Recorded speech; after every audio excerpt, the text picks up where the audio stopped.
Well, hello, and thanks for joining me today. We're going to be talking about hidden costs that impacts Canadians from coast to coast and certainly affects businesses. It's something known as interprovincial trade barriers. And economics professor from the University of Calgary, Trevor Tombe, has written a paper for the MacDonald Laurier Institute on it. We're excited to chat with him today about his findings. So, Trevor, thanks for taking a few minutes to talk about your new report. My pleasure. Great to be here. So a lot of Canadians, they may have heard this term, they might not be entirely familiar with it. Could you just tell us a little bit about what interprovincial trade barriers are, and then a couple examples so we can conceptualize the problem? Sure. So, unlike international trade barriers, which can take the form sometimes of explicit taxes on trade known as tariffs, that doesn't exist between provinces. But there are important costs for businesses or consumers operating or shipping across borders that take the form of differences in the rules and regulations that apply in one jurisdiction compared to another.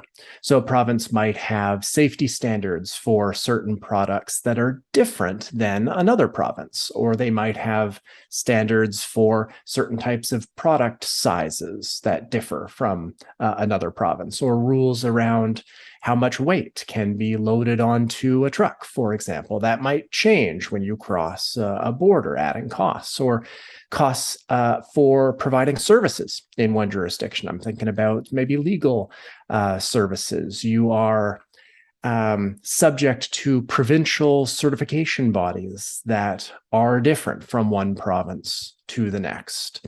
And so that's the form of internal trade barriers in Canada, just rules, standards, certifications being different across provinces, and therefore adds costs to businesses that try and operate in more than one jurisdiction.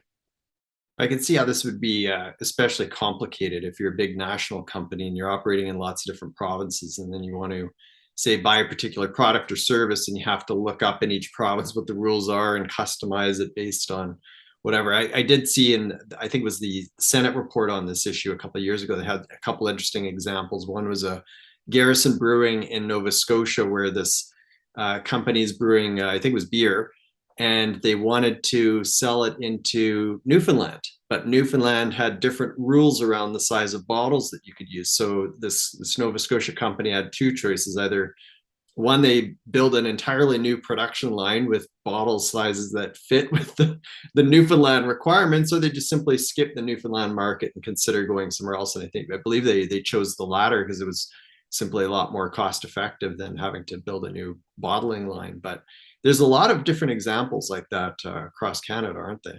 Yeah, that's right. I liked that Senate report. This was from 2016, if I recall correctly, because it did enumerate a number of just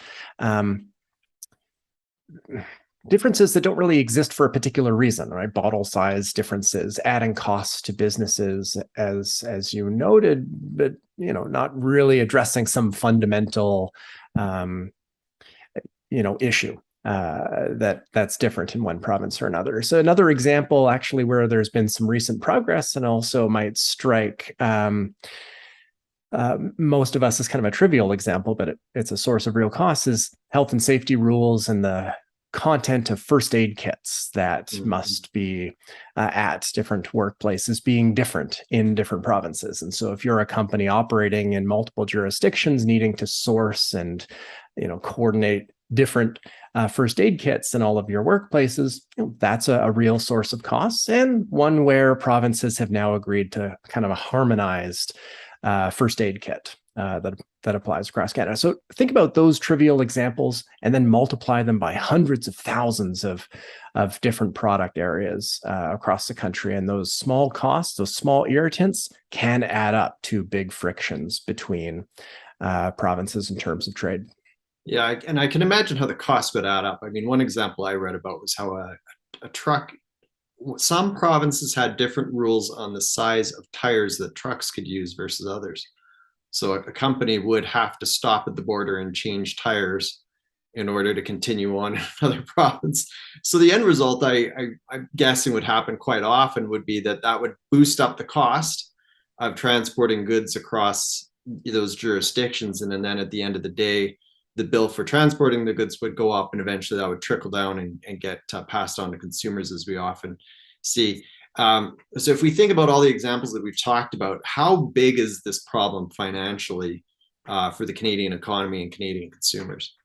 So that's a really important question. So the existence of these costs, these frictions, these irritants preventing internal trade from being larger, that's beyond dispute, right? But the effect of those frictions on Canada's overall productivity, this is something where I think recent research by myself and others have really shed some light onto those magnitudes, and something that we do in this MLI paper. We try and quantify how much Canada's economy is smaller as a result of these trade frictions. Mm-hmm. And there's a couple of different methods that we use in the paper, but we measure that Canada's economy is between 4.4 and 7.9% smaller. That might not sound all that big, 4%, 7%, but you multiply that through to a $2.8 trillion economy, and you're talking about Canada's overall economy being between about 110 and $200 billion per year smaller. And so that's equivalent to, at the high end, over $5,000 per person, and is an important source of why Canada's productivity is measurably lower than what we see in the United States.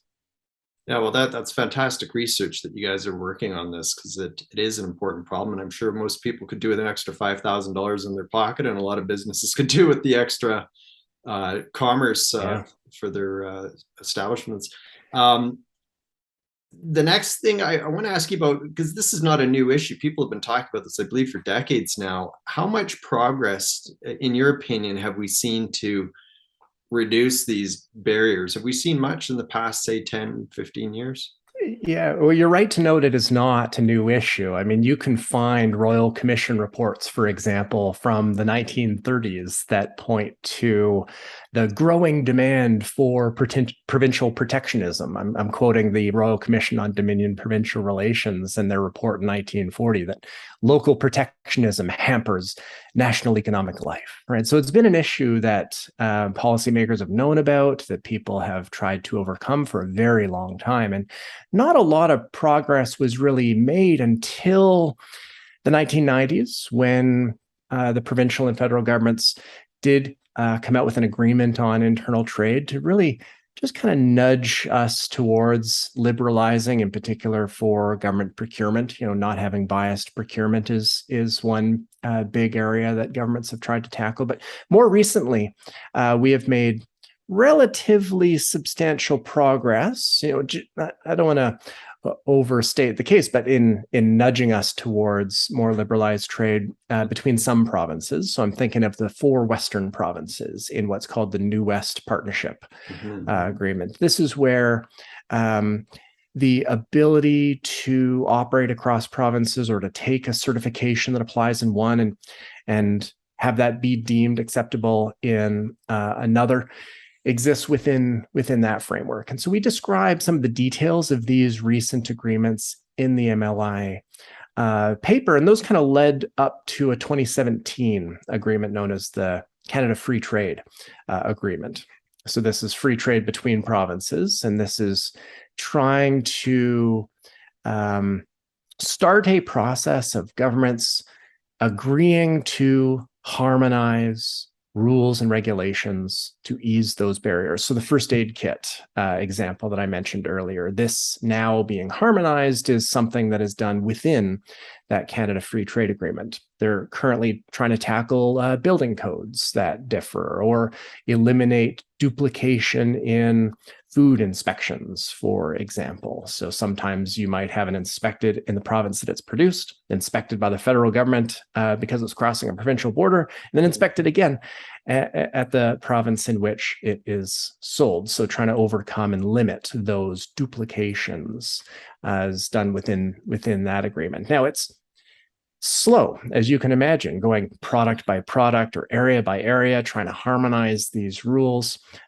Progress is being made, but very, very modest relative to the size of the problem. And so what we outline in the MLI paper is an alternative approach known as mutual recognition, where instead of harmonizing the rules and regulations, provinces would say that if a product or a service is good enough in any other province, then it is automatically deemed compliant with the rules and regulations that prevails in this province, automatically.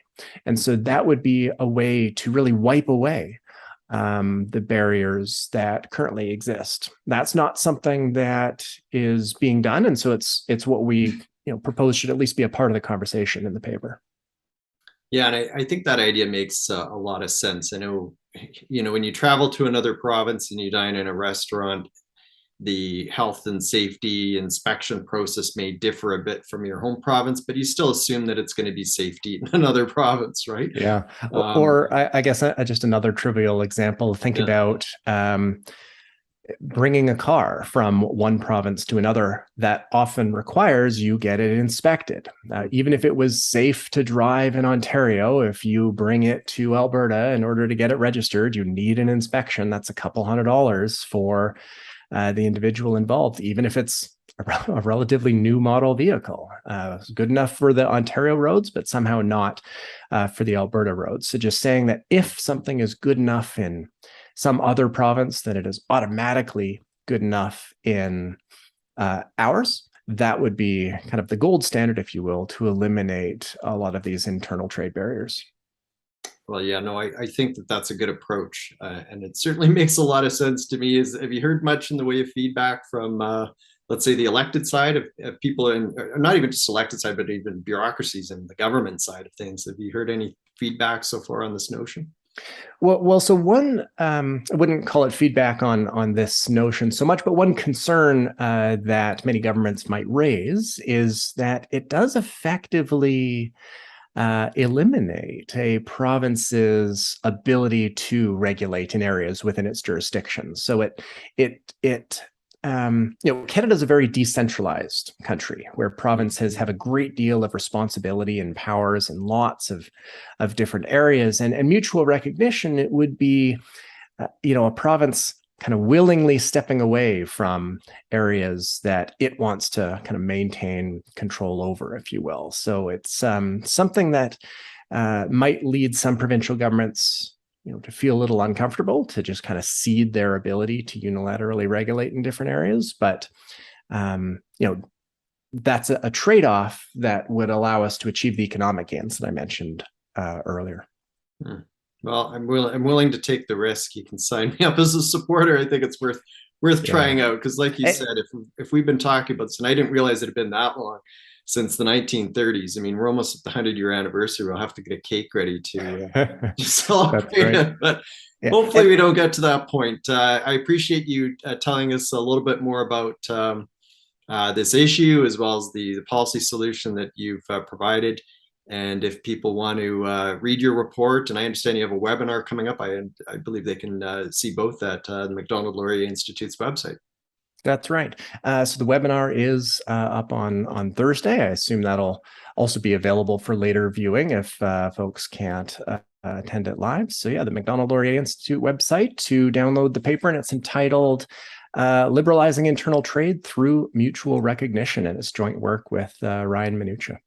Perfect. Thanks a lot, Trevor, for telling us a little bit more. You bet. Thank you.